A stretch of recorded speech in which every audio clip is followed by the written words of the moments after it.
So tonight I thought I'd do a little Travis picking for you. I don't think I've done anything really too much here recently with anything finger style that I can recall. So yeah, let's get into it here. It's a really fun style of music to learn how to play. It is challenging, but very rewarding too in the same sense. So Travis picking was made famous by Merle Travis. So you can check out some of his music, and then Chet Atkins is another important one to watch. Jerry Reed is another good one to watch for this. And everybody kind of has their own style, right? So what makes Travis picking unique is that you almost get like a multiple instrument sound, right? So with my thumb, I'm creating the bass line. And then with my other fingers, and some people use, just their first finger when they play the melody notes, right? I use all three fingers. I essentially have my ring signed to the high E, my middle to the B, and then my index to the G string. And then my thumb is taking care of the E, A, and D string, the bass strings, all right? So now when we get started here, what we want to do is we really want to focus on the thumb first, because this is the driving force behind the Travis picking, okay? So what we're going to do is we're going to take a C chord. And what you're going to be doing here is you're just going to forget about the rest of the fingers, only the thumb, right? We're going to put it on the A string. That's the root of the chord here. And you're going to get a slight palm mute if you can do this. Now the palm mute is just getting the pad of the hand on the back here close to the bridge, right? So you can hear the difference between that and it being open. If I come up a little bit, it starts to kind of smush out. There's a sweet spot there, okay? Now what you're going to do is you're going to pick that A string down, and then you're going to pick the D string. And then you're going to bring your ring finger up to the low E of the 3rd fret, and then you'll pick that, and then you'll pick the D string again. So you get this alternating bass sound going like this.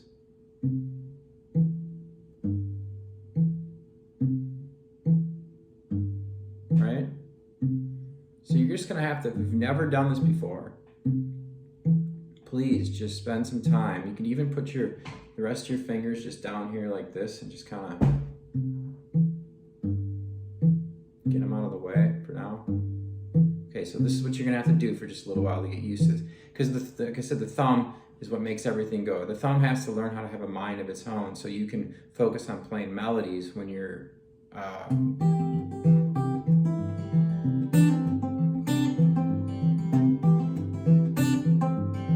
stuff like that, right? So you can see how, when I'm starting adding these melody notes here on offbeats and things like that, syncopation, I can't be thinking about my thumb. My thumb just has to be constantly doing that, right? It has to be on autopilot.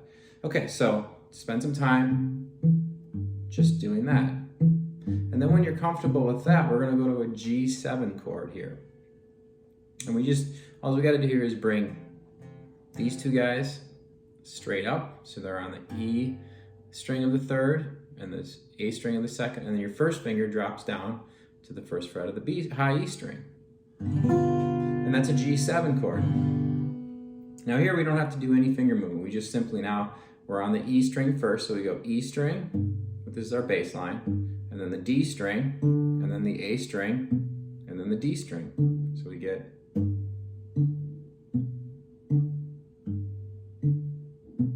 right? So again, get comfortable with that. And then we start switching from the C to the G.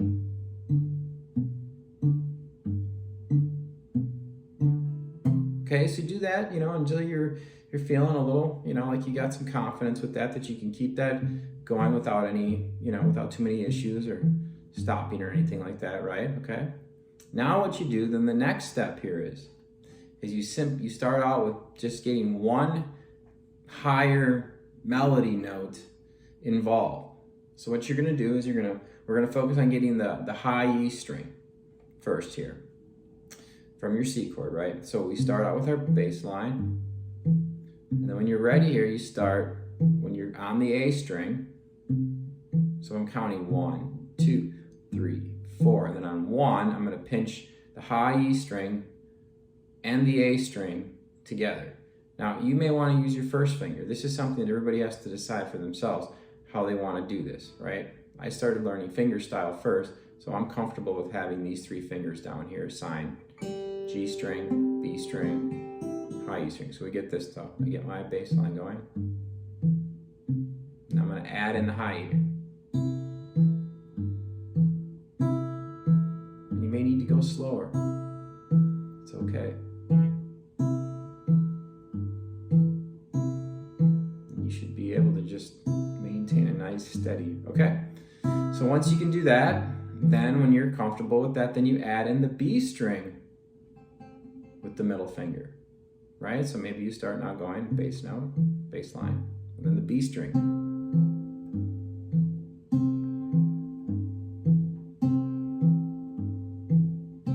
Now something I haven't brought up yet, I should have done this before, but the challenge here is, you're probably finding that out right now if you're trying to do this, is learning how to keep the bass strings muted while the G, B, and E strings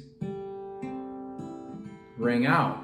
So you're learning how to rock your hand up here just enough so the bass strings are muted, but those G, B, and E string rings out. That's tough too in the beginning. Just with time though, you just know how much to keep that up without it muting those strings, right? Okay? So once again, we get the bass line going. We had the B string. Now maybe we added the G string. And if you need to stop, that's fine. You can just try to do this while you keep going. But again, get the bass line going. Add the G string.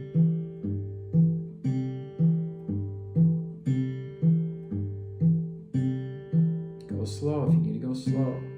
It's not about speed. Doing it right is more important. Okay, then what we do is we start going, now we combine. So we go E, back to the high E string. So E, then the B string, and then the G, and then the B.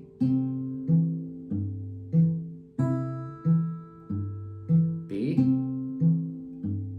G, B. Okay, so that, again, now it starts to get a little bit more interesting, right? Okay, then we move on to the G7 chord. Well, guess what? We do the same exact thing, right? But you may want to take it again, step by step here, because your bass is changing. You're going E string, D string, A string. So E, D, A, D, E, D, A, D. So then when you're ready, you add in the high E. So I'll get my bass line going. E string.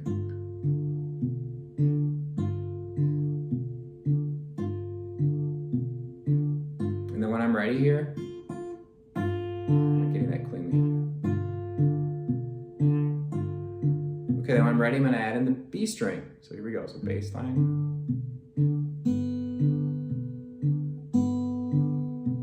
Slow down. Okay, and then G string. B string. Okay, so then we do the same thing. We start E string, B, G, B. Okay, and then, so now what we're going to do is we're going to combine. So we're going to take the C, and then we're going to move to the G, right? So we get this, we get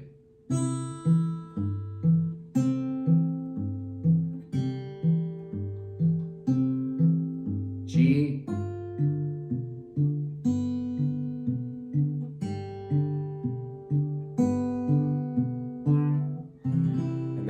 the C, okay? So you can just kind of keep that loop going. Then you could start doing this. You could start, so you can start kind of messing with it now and adding more and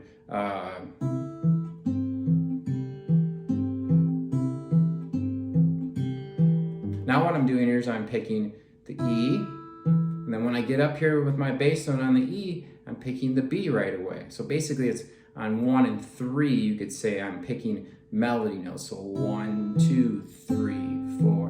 1, 2, 3, 4. 1, 2, 3, 4. And you could double up notes. Let's see here.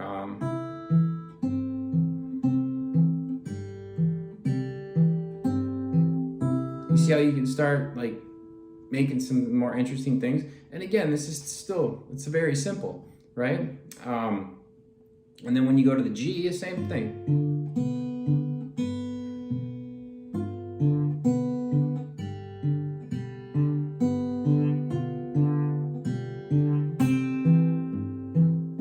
Okay, so the main thing here is to keep it really simple at first and just get the thumb comfortable with moving. Okay? G. And then just start adding one note in at a time, and then kind of start mixing it up there at the end, like we just did there. So, and then from there, you know, you can start trying to find some really simple Travis picking tunes. Like I said, if you want to find some simple Travis picking tunes, then look up Merle Travis, look up Chet Atkins, Jerry Reed. There's even some great books out there, I think on Amazon, that have some good ones. Yeah, so like the video, subscribe, and then if you want lessons about this, please contact me. I do both in-person lessons in Madison, Wisconsin, and then I can also do Zoom lessons too. All right, thanks so much.